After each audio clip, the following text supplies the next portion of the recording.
We will have members of our team. I'm Christina Shee, the Associate Director. We also have Dale, our Director, and Melissa Davis, our Network Manager, here to help field some questions today. We will also be joined by Lindsay Linzer, the VP of Community Investments at the Miami Foundation, who will facilitate the Q&A. Next question, please. So to kind of give you a glimpse of what we're talking about today, we are going to give you a high-level overview on the program guidelines related to this open call. For those who did not have the chance to attend our first information session, that recording can be found on our website, pressforward.news/open call. This is a continuation of that conversation. We are going to be really focused on some of the frequently asked questions that we received.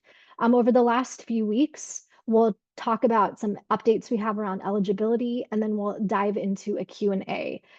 As you start putting in your questions into the Q&A function, I just want to kind of set the table. This is really about frequently asked questions, really related to the program guidelines. We're not able to weigh in on specifics around project ideas or advise on specific proposals that you have. So just try to keep that in mind as you think about what questions you may have for us. Okay, so if you can go to the next slide, please. Again, everything related to our open call can be found on our website, pressforward.news/open call. You can find detailed program guidelines in both English and in Spanish. For this next section, we're just going to do a quick refresher of the program guidelines before we get into our Q&A. Next slide, please. So just to take a step back, some of our overall objectives here at Press Forward, we believe that local news outlets should be easier to start and sustain. So this is why our second open call on infrastructure will address common challenges that all newsrooms face.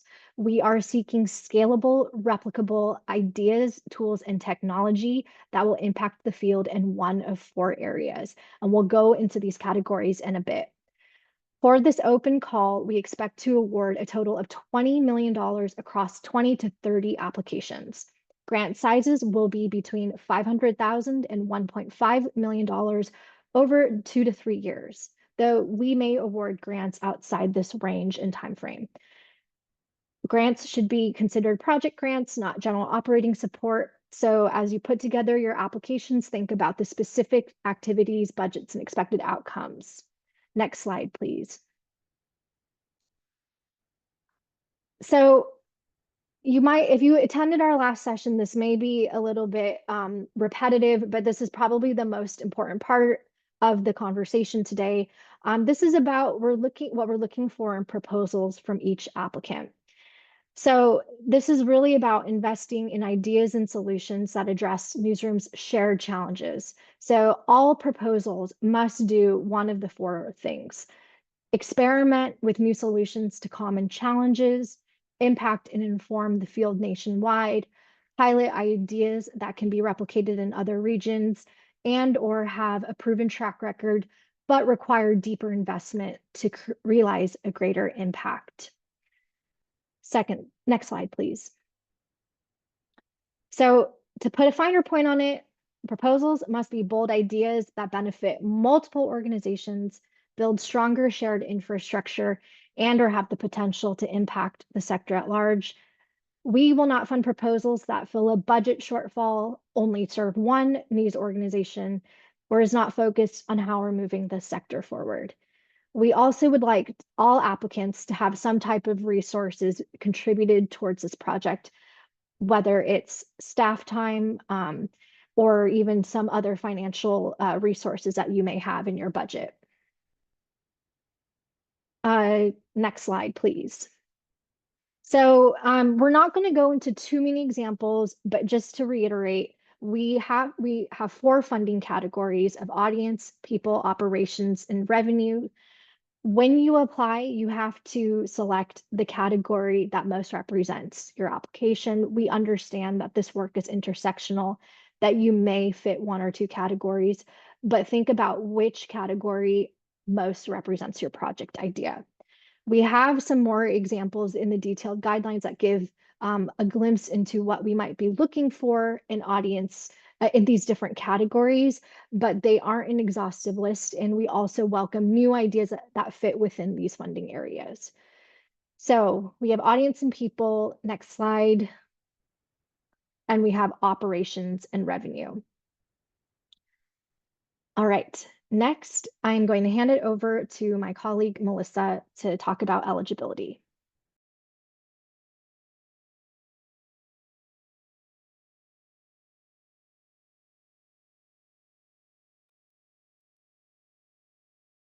Oh, Melissa, I think you are on mute. Oh, thank you. Sorry about that.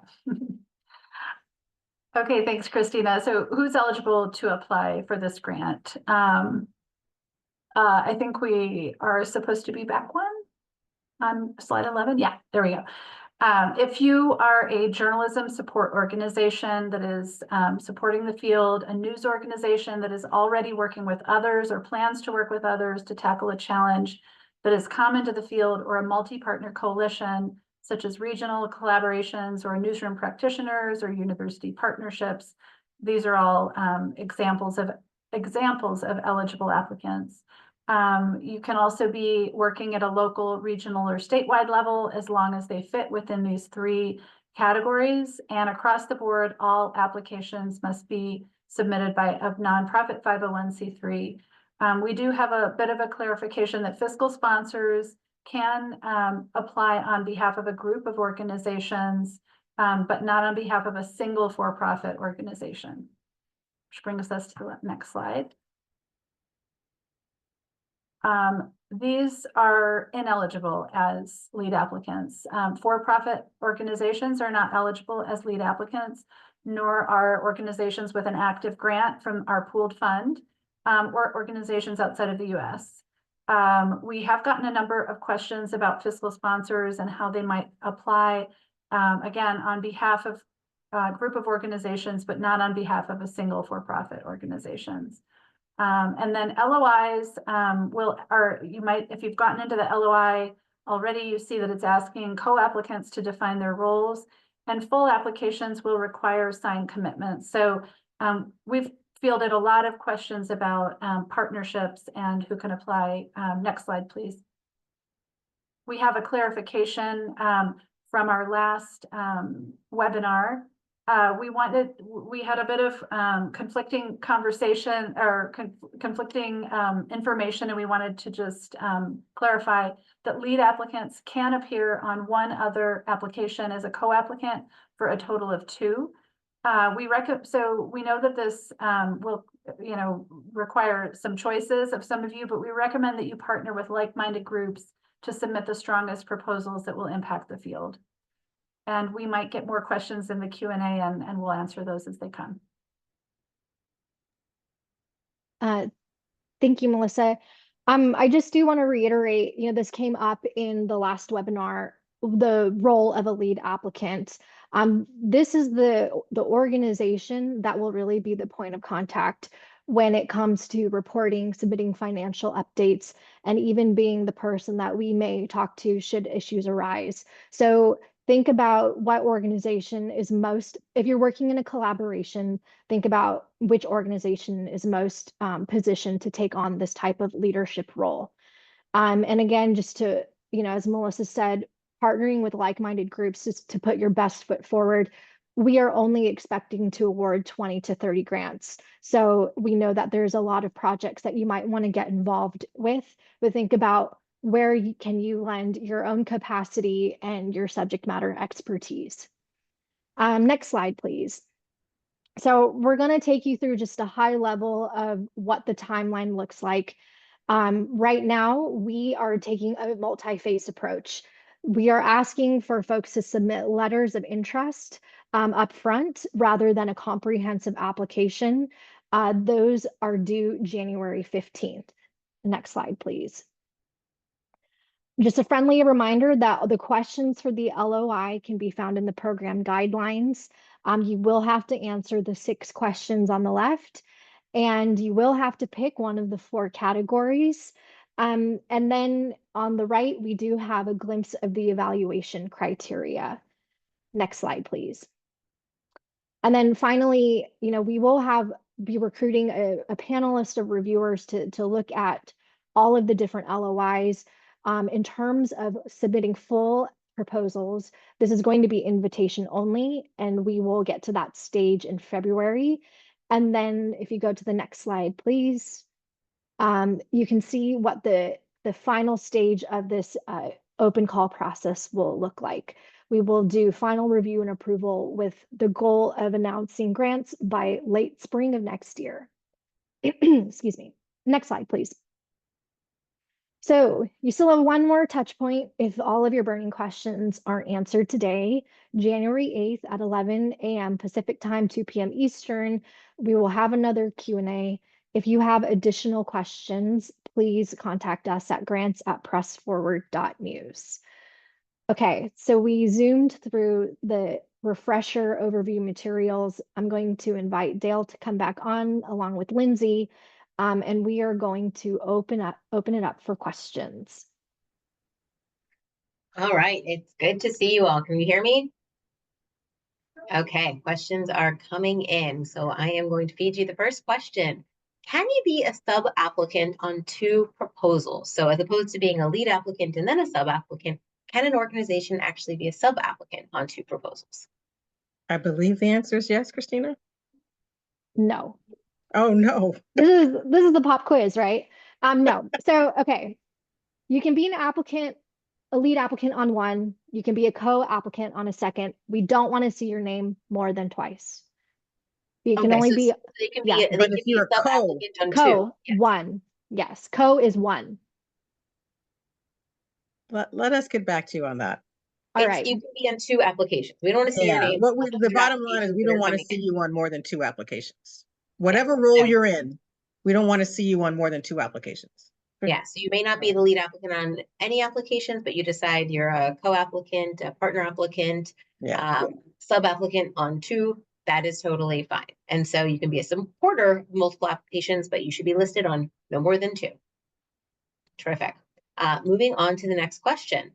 So are the expenses associated with kind of the preliminary planning eligible for this planning opportunity? So for new initiatives, new projects, or when an organization is thinking about kind of the expenses and related to the project budget, should it only cover the actual cost of implementation of the proposed infrastructure project? So they're basically saying, can we build planning dollars into our project budget? I'll let Christina answer. I would say yes, given that these projects may take time, 2 to 3 years, to get off the ground, and for folks who are experimenting or piloting a new idea, planning should definitely be part of it. But it shouldn't be all of it. Let's be clear. Absolutely. So under the operations priority, editorial production is specifically excluded. Are editorial expenses or ideas related to the other priorities permitted? So this open call is really about infrastructure. And so we are thinking about, if you may have heard the analogy about a house, what the plumbing might look like. This is really about the behind the scenes necessary functions that enable newsrooms to do their work. This isn't really about editorial projects. We understand maybe in the category of audience, this does overlap, but we are really thinking about, again, the bones of a news organization, in not necessarily editorial production. Really helpful. Thank you. So can you explain, under the definition of infrastructure, why doesn't staffing qualify as infrastructure? So we have a category for people, which is all about talent and pipeline, and thinking about how might we build a workforce that trains the next generation of journalists, or addressing some of the critical issues that many newsrooms are facing in this moment when it comes to people and talent. So if you're able to follow up with more specifics around that question, I actually would argue that staffing is part of it. Maybe I misinterpreted the question. Some clarification from Melissa. The question is asking why they can't hire people for their newsroom staffing. So in general, if we go back up to the top when we started this conversation, in the end, this is not about filling a staffing role at one particular organization. This is really about coming up with processes or technology or methods that will allow not just you to go forward and do your work, but others who are partnering with you. That's not going to be filled by, frankly, just hiring one staff or even two staffers in two newsrooms. This really is about the bones underneath the work to sustain these outlets. Really helpful. Thank you. So, some folks may not be familiar with our press forward language. So can you define grant from the pooled fund? What do you mean by that? Oh, yeah, sure. I mean, what we really meant is that if you are part of the original open call, you got a grant under our 205 with our 205 grantees. You cannot get another. This is also coming, these dollars are coming from the pooled fund. You definitely can't be a lead. You can't even be a co, because we just frankly want to spread the wealth. We have a lot of different organizations that need these dollars. And so we've given dollars, a certain type of dollars, to our small grantees under $1 million all around the country. This is for groups that are not those groups. And that's just the way we're trying to figure out a way to spread our dollars through a lot of different organizations. Super, really helpful. We let me be clear. We don't even want you to apply as a co if you're going to get money. If you're going to apply as a co and you're going to be a thought leader with them, go ahead, right? But the bottom line is the dollars to flow. We're having the dollars flow to a broader range of organizations than just the ones who originally got the 205, the original 205. The point is the dollars. If you're going to come on as a co-lead and you're not in the budget and you are just helping them, thought partnership, please go ahead and do that. Terrific. Thank you. So some questions, some clarification, just to confirm, can organizations that are fiscally sponsored apply while they're waiting their 501c3 status? Yes, in the LOI, you will see that you do need to list your fiscal sponsor and share a fiscal sponsorship agreement. Perfect. Thank you. So a question related to government revenue. So we understand government revenue is a nascent but developing area of potential funding for sustaining local news. Does the government intersection potentially disqualify a pitch anchored around multi-newsroom 501c3 effort and public policy solutions? So is there any risk of receiving government funding and being precluded from applying for this grant? No, if you include government funding as some of the other dollars that you are adding to this particular project, that's fine, as long as you can confirm, as long as you think you're actually going to get those dollars, right? I would not, usually when you're applying for something like this, I would not say, we've applied for a government grant and we're hoping we're going to get that grant in addition to. I would build a budget that has committed dollars and pending dollars. And often those government dollars, unless you've already gotten them, are pending. And so you might want to make sure you're building a budget that can withstand just in case you don't get those government dollars. But having government dollars in the mix is fine for us. Perfect. And going back, there's actually some more clarification on the fiscal sponsorship front. So on the fiscal sponsorship question, last time we said that an organization that is fiscally sponsored can apply. Correct. We just confirmed that. What about a fiscal sponsor that's applying on behalf of a group of organizations? Can you confirm, is that allowed? Yes. So in the eligibility section, Melissa said fiscal sponsors cannot be fiscal sponsors for a single for-profit or single for-profit. That this is really not about moving philanthropic dollars to for-profits. That being said, we understand that there are some organizations that serve as that incubator for many emerging newsrooms. And so there may be multiple of multiple newsrooms who want to submit ideas. In that instance, we may see the fiscal sponsor appear multiple times for these separate ideas that are really driven by the organizations. Terrific, thank you. Can we define co-applicant? So for instance, if there's a lead applicant that's developing services that are going to be used by other organizations as customers or testers, would each customer be considered a co-applicant? Yeah, so there's really a few types of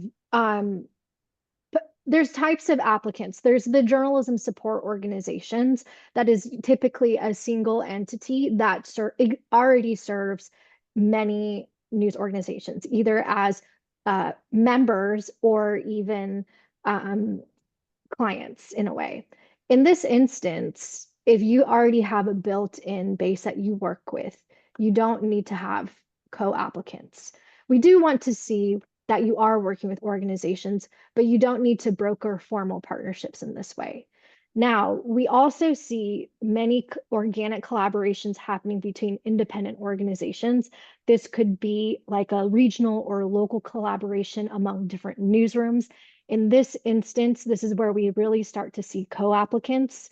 We want to have somebody be the lead. Again, this is where the dollars are going to go, where are we going to deposit that funding, and who is going to be the point of contact that works with our team on financial reporting, narrative reporting, and any questions that we may get. You will be required to, work with your co-applicants on implementing and testing this idea over the project's timeline. So this is where we start to see that distinction between the lead applicant and the co-applicant. If you are separate organizations coming together specifically for this grant. Can I just add that usually if you sign on as a co-applicant, you have some major responsibility in this project. If you're the lead, you're getting the money and you're managing the relationship between the funder and the project. If you're a co-applicant, you're doing something important where you have to sign a document that says you are committed to this project in some way. You are providing staffing, you are providing knowledge, you are providing space, you are providing your technology. There is something that is vital to this particular project where you are willing, and your general counsel and anybody else is willing to sign on the dotted line that you are a part of this project. So if something goes right with this project, you will all get the credit. If something goes wrong with the project, you will not, you will all be blamed. So just be clear about what you're willing to put forward as an organization, as a co-applicant. Super, really helpful, thank you. So a question about the LOI. So the LOI doesn't actually require applicants to submit information about how much funding they're requesting from Press Forward. So should applicants include that information in their narrative responses in some way? I don't think we asked for it, did we? So I think we're really wanting to hear a high level vision of your idea. When we get to the proposal phase, that's when we will be asking for it along with the financial reporting template and things like that. Again, this is also thinking about, we don't also want to have you go through all of this work at the first instance. So LOI, just give us the vision, give us the high level objectives. We do encourage you to kind of read through all of the application questions, though, as a thought exercise, should you be invited to the next phase, because you will be expected to go deeper then. Super helpful, thank you. So I know this is something we kind of got questions about, and there's been a lot of conversation. Is Press Forward considering applications from individual organizations, or does it need to be collaborative proposals? So can we clarify that for the audience, please? I'm gonna let you talk about the difference between JSOs and collaboratives. Lindsay, can you repeat the question again? Sure. Yeah, just the question of like, will Press Forward kind of consider applications that are from a single organization, or does there need to be, more than one organization involved in the proposal? Yeah, we will consider applications from a single organization. So the example of journalism support organizations that are already working with many others, that application could come from a single organization. If you are a single newsroom, and we see that your application only benefits your newsroom, that is not something that we want to see. If you are a single newsroom that is already plugged into networks of peers and you are already working with them, and this is something that is going to impact the sector at large, and you're able to influence and show how what you do with these dollars can serve the field in a greater way, yes, that's something we want to see. Again, we do want to see you work. We do want to see some type of collaboration and in these proposals. Super. And since we've been mentioning kind of journalism support organizations, what actually is a journalism support organization? They go by different names depending on who you talk to. Some people call them intermediaries. Sometimes they're membership organizations. Sometimes they are groups that give technical assistance to certain types of outlets, but they are often not delivering themselves original reporting. They are really doing the work in the middle between philanthropy and outlets, or between different audiences and outlets, to help the outlets do what they do best, which is the original reporting. There are many of them in the journalism industry. There's probably over 50 of them that are doing technical assistance around technology, or helping you with fundraising, or helping you with staffing, or helping you regionally reach out to audiences. They're doing lots of different things, but usually they are not the group that is doing the original reporting on the ground. Perfect, really helpful. So I know, folks are not required to submit a budget or an amount requested until they get to the full proposal phase. But, knowing that this is a project grant, can any of the grant eventually go to overhead costs, or is there an acceptable percentage? Yeah, we would never deny you overhead costs. I'm asking one of our people online, Kay, did we set a percentage? I'm going to wait till she answers. I believe internally we said 15% is what is recommended by our partners at the Miami Foundation, but we're definitely flexible and recognize that different projects have different needs. Perfect. And so we will be addressing that for the folks that do get to that full proposal phase and that we're considering for grants. We will work with them to make sure that we're building a budget with them that makes sense for their organization and their project, as well as for Press Forward. Perfect. Question about applications from organizations that work with high school papers. Is this open call and infrastructure only for professional news organizations? We have not said it is. It still can't just be on behalf of like one high school or a couple of high schools. It's got to be something that you could spread amongst multiple high schools in a state or across a region. That's going to make it easier for them to do their jobs. The same criteria applies, even if you're working with colleges or with, younger students. And Yep. I would also, again, take it back to the four funding, the four categories Yeah, of that's right. audience, operations, people, and revenue. Perfect. Thank you.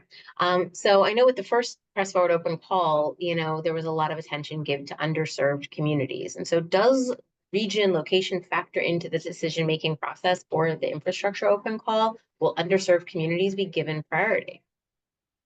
I wouldn't say priority, but equity is both a value and a pillar for Press Forward.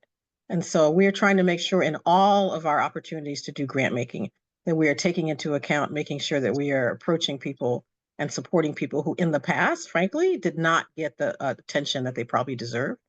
So it's not necessarily, doesn't give you extra points, but like we did in the first open call, we tried to make sure, frankly, that we had lots of different types of groups in the mix. We're going to do the same thing here. Thank you. So another kind of overhead related question, can the grant be used to hire people to implement the plan? So, one of the listeners was under the, belief that only 20% of the grant can be used for people or talent. Can we clarify that? Christina. Yes, definitely. You can use this to hire somebody to implement. Yeah, and again, we have not set limits on how much can be used to implement or, but we expect with any project, like it actually takes people to move the work forward. So we expect that project dollars would be going towards implementing the plan. And I don't think at any point we've said only 20% can go because So yeah, that is absolutely not the case. Can I add Um, something in here before you ask the next question, which we're being reminded of? We've got a great team. They're helping us out. You only see the three of us, but we've got a bunch of people behind us. We just want to remind people that because this is about infrastructure and it's about the pipes, right? And it's about how to start and sustain organizations easier. We do want to see that outlets in the end will use this thing, this idea, this new technology, this expansion of what you've already been doing. So show us in some way, shape, or form that there's a demand for this. You've talked to other people in the field. You've experimented in a few places and see that it works, and so you want to expand it. We are purposely going to be using reviewers and consultants to help us with this particular open call that have expertise in the field. They've been publishers, they've managed outlets before. It's not something that we're just from on high from Philanthropy says, oh, that looks like a really good idea, let's try that. We really want you to be able to show demand in some way, that people are going to be interested in this and need this, to be honest, because this really is about making sure that in the end, people will use this, whatever you're doing. It's not just a thought experiment. It is really something that is going to be taken hold, hopefully, in the field. And that's a priority in the rubric. You will see that as you go through the LOI. Okay, thank you. Can I add to that? I want to add to that. Yeah. So, just that demonstrating that demand is a priority on the rubric. And so one of the reasons to add in co-applicants, to be honest, is to show that you've taken the time to build that buy-in up front. So if you apply, even as a JSO, frankly, and you say your members are going to want this, we need some evidence that they're going to want this, right? Or that they can use this or that they need this. So the more you can tell us up front, the conversations you've had early and often probably, I think the better you might be in scoring in this particular open call. Terrific, thank you. So given that Press Forward's focus is like local and hyperlocal and news deserts, how important is it for a national organization to designate or focus their attention on a market or a single region in their proposal? We have not added as a criteria for this open call geography. If you care to say that the work you are doing will work well in a state because you've worked in that state and you've talked to 10 other groups in that state and it'll really benefit that state, that's fine. But if you've got a type of technology or a type of process that frankly different groups could use across regions or across geographies, that's fine too. This is the last one was, you're an outlet in a particular region, a news desert or something like that. This is that criteria we will take into account if you are doing this, and it will affect news deserts, of course, but that's not the main criteria for this. This really is supporting, frankly, even some of the existing groups, just to allow them to do their job easier or better. Perfect, thank you.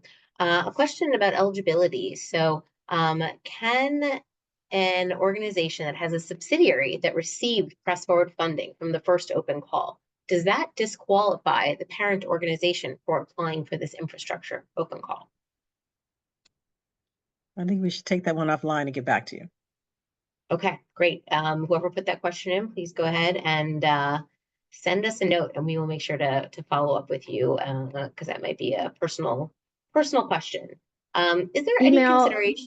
Oh, email grants@pressforward.news. Perfect, thank you. Is there any consideration being given to public benefit corporations versus nonprofits? No, public benefit corporations are still 501c3s or they're tax exempt. Let's put it that way. So it's like universities can apply, right? So it's just, we're not doing C4s, but other than that, I think everybody else who's tax exempt is on the table. So go ahead. Oh, I just also wanted to say, there's a lot that we can't answer until we see all of the applications come in. So some of the questions about, what we might predict, it's hard for us to be able to say that.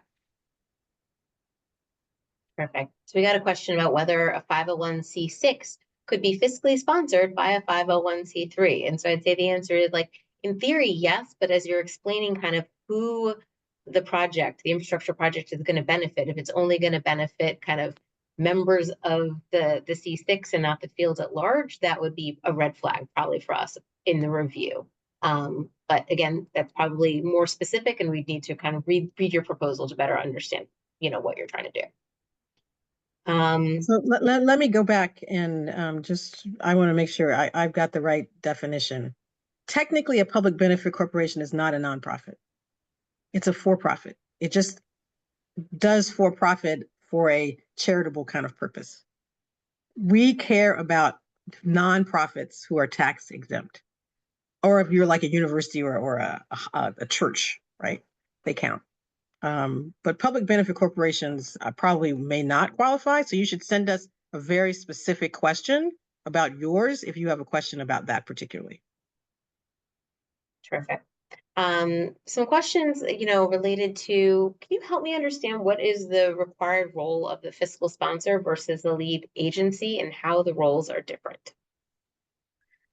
So I think a way to think about this could be the example of separate organizations or separate newsrooms working together. You may want to have a fiscal sponsor help be the convener where the money goes and helps you manage some of this work, but they're really not driving the project idea.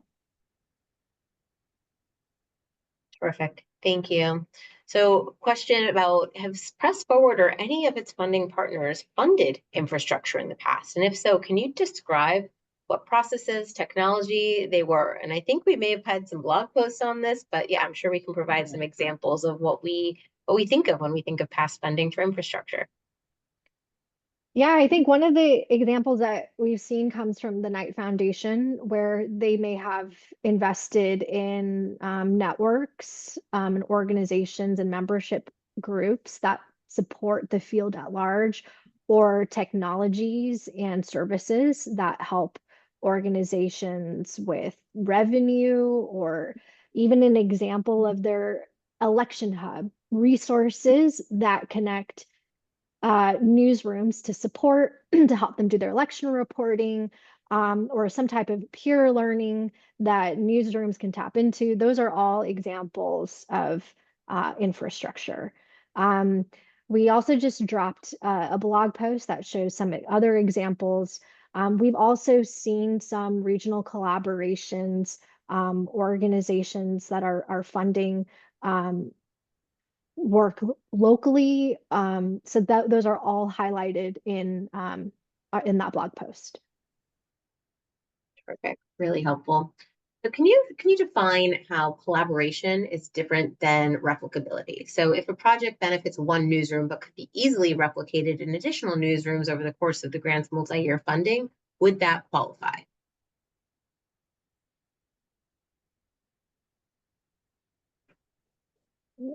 I would say we want all of these things to be replicable. That's a goal for all of the projects that we're going to fund across multiple outlets. That's the goal, right? Scale, replicability. What was the first part? What was the other word? Collaboration versus replicability. So basically, they're asking if they're creating a project and it benefits one newsroom, but then they say it can easily be replicated. Like, would you fund that? And I think the answer is like, how do we know? We want to fund the plan. We want to see not just that you're doing something for yours, but that maybe a piece of it is kind of bringing the first project home, but then there's already a scope and a plan to then replicate it to other organizations. And that's what we're looking to fund. And that's why we said we want to see demand, because I know so many times in this industry and others with philanthropy, you have your idea and your plan, and it's going to benefit you, and you think it's going to be replicable to others. But many, many times, in fact, most times, if you have not done the work ahead of time to talk to people and get to and understand from them their problems, do they have the same problem as you? Do they have the same conditions in which to replicate this as you? It won't work. So we want people to understand, which is why we did the LOI process. Spend time up front, understanding not the issue just from your vantage point, but from other people in the field's vantage point. If you guys come together and say, wow, this is the problem that it turns out 10 of us have, or 50 of us have, and here is a potential solution, then apply. But if you are telling us, I have this idea, it's worked for me, I think it will be replicable to others. That's not going to be enough to basically get you over the threshold. Super. So I know we have answered this question, but there still seems to be some confusion. So I'm going to pose it again really simply. Can an organization submit 2 applications if they're submitting one as the lead applicant and one as the co-applicant? And so I'm going to try to answer this as simply as possible. Your organization, your EIN, can be the lead on one. On the second application where you're the co-applicant, some other organization with their 501c3 EIN needs to be the lead applicant. You cannot have your EIN listed as the lead applicant on more than one proposal. Does that clarify it, team? Is that simple enough there? Okay, perfect. Terrific. Let me see what other questions are not duplicates of what we have already answered. I want to Okay. use some words that some of our team members are using in the chat. Yeah. Can we remind people who are on the call today, thank you for joining our call, that we really do, let's think about this. Press Forward was intended to be field changing. We are not here to just support what is, because frankly, we need new ideas. We need better ideas. We need collaborative ideas. Many of us are drowning here. We need things that are going to help shore us up, support us, help us grow into the new audiences, the new tech that's changing literally around us as we speak. We seek applications in this particular open call, it won't be our last, that are field changing. How can we think differently together to get us all out of this quagmire? Think about things like that, not just your individual organization. And which I know, thank you so much for the work that you do. I know this is hard. And it is sometimes hard to stay on the ground and also get on the balcony. For this, we need you to get on the balcony. We need you to look across the field, whatever your version of the field is. It could be local, it could be in a state, it could be in a region, to see what other problems that you all have jointly that we could address through this open call that would be really field changing for this work. Perfect. Thank you. Really helpful. So I've got a great question. So for the applicants who have letters of inquiry that are successful, will they get any feedback from Press Forward or from our advisors about their letters of inquiry before they actually go ahead and submit their full proposals? It's a great question. So so let me say that we're still developing that process, and we'll take this feedback into account because I think it is a good idea.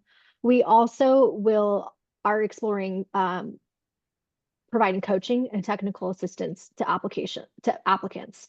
Those who are invited to submit proposals, we expect to connect you with resources to help you put your best foot forward and strengthen your ideas or your application materials. So there will be more to come all on that front. Perfect. Thank you.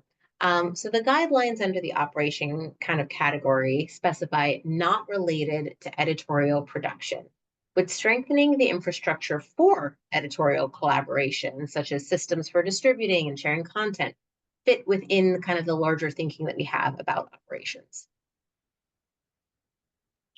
Yeah, I mean, I think the operational efficiency is definitely one. As I mentioned, there is often overlap with audience. If you think about distribution, again, how can you reach new audiences or diversify your audience base? That would all fit. How do you address the pain points of a newsroom where you feel like you cannot do something else because you're held back by this inefficiency?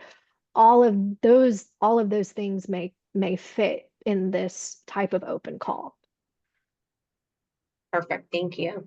Would Press Forward consider projects that incorporate outreach or building broader awareness of local journalism to be under the purview of the audience category? That's part of audience demand. Understanding demand, and we know audience is changing. So yes, the answer is yes. Perfect. So we got another question, we received a grant as part of the local newsroom open call in October. Can we be like a sub-applicant submitting an LOI for this grant? And I think we've already said that the answer is you cannot be receiving any money as part of this infrastructure open call if you received the first Press Forward open call grant. You could be a partner that may be a thought partner, a design partner, but you cannot be a recipient of any fund. Can you confirm that, Christina? Correct. Correct. Perfect. Thank you. Aside, some questions about the role of fiscal sponsors. So aside from holding the funds and ensuring sound financial practices, would anything else be required of the fiscal sponsor? So I'm going to actually jump in and answer that because Miami Foundation, we serve as fiscal sponsor, and we do it sometimes in a variety of ways because there's many different models of fiscal sponsorship. And so I will say that we encourage folks who have longstanding relationships with fiscal sponsors to be applying. This is not the time to start creating that relationship. Ideally, you're working with a partner that you've been working for because you've been doing charitable work and you're receiving dollars through them. Or there's a fiscal sponsor who's been collaborating with your organizations for a while and is already kind of managing the flow of charitable dollars and funds to your project. And so, yes, it is important that the fiscal sponsor is kind of ensuring sound financial practice in holding the funds, but oftentimes they're playing a larger strategic role as well. But it really does look different project to project based on the agreement that you sign and the structure that you've set up. So it's not a one size fits all for fiscal sponsorship. And that's something you really do need to discuss with the fiscal sponsor that you're working with. Can I give an example on a different question about evidence of demand? We said earlier in today's call that we would like to see that you have talked to others, that there's evidence of demand for this solution, whatever you are coming up with, or you and your partners are coming up with. And so someone asked, could a study, like some type of research project, be that evidence of demand? I've studied the field and I see that, this is needed across the field. That can help, and please send us that if you've got that information. But what we'd rather have is that you have talked to people in the field and they are interested in that solution, or you have talked to them and you are able to describe the problem amongst multiple types of outlets or things like that. Frankly, we are trying to get you to, we don't want to just talk to you. We want to know that you have talked to others in the field in some way, shape, or form about what you all think is field changing for the field. Perfect. Thank you. So can you have an application that is actually addressing multiple kind of the priority categories from Press Forward? And how do you suggest that applicants kind of address that in their application? So the LOI will force you to pick one, and we understand that things are connected. But this is, if you cannot figure it out right now, take some time from now until January 15th to really crystallize this idea, focus and nail down the problem that you are trying to solve and really focus it. And then pick one. You can only pick one. Terrific. Thank you. Some questions about, I heard that, we're excluding funding for specific editorial projects, but is this included infrastructure that supports editorial projects like a CMS or project management, for example? Yeah, that's tech to help you do your work. Yes. Terrific. Okay. Have a few more examples. We're actually getting close to the end of our questions, which is great. And some of these are actually getting a little bit more specific in nature, but still somewhat general. So I have an example of a revenue generating platform that would start kind of college media self-publishing across the nation with the goal of kind of building it out to other outlets. The content is located in news deserts, but would be nationally inclusive. Would that be allowable and considered? Yes, the answer is yes. Terrific. In terms of field building, if our project is an experiment in reaching local audiences with the new approach, how important is it that the project includes efforts to disseminate the information about the project and findings versus just focusing on the pilot itself? I think we want some ideas from you in the LOI or in the application about what is distribution. How do you get people to know about this solution? Even if you say we don't have the exact plan for how to do that, but we understand that that's got to be a part of implementation, right? There's so many things that we do in philanthropy where we have these great ideas, but if no one knows about them, no point. Terrific, thank you. Are tech solutions more favored for this grant? No, we're willing to do them all. Tech is not the only solution for all the problems that we have. So I'm sure there will be some tech solutions funded, but will they be all of it? Absolutely not. Perfect. I think we have reached the end of the questions that have come in, and I know that doesn't mean it's actually the end of the questions. So please, if you have additional questions, email grants@pressforward.news, especially if they're kind of specific to your organization, your project. We're gonna try to help you offline and get those questions answered. Any final closing thoughts, Christina and Dale? Thank you for taking the time if you participate in this one or the other one or both. I just thank you all for the work that you're doing on behalf of the news and information industry, especially at the local level. We know this is not easy. And we understand that you may have further questions, so please reach out. We're trying to do our best to support. And just thank you. And please, I hope you get to have a peaceful and happy holiday season, whatever holiday or if you celebrate.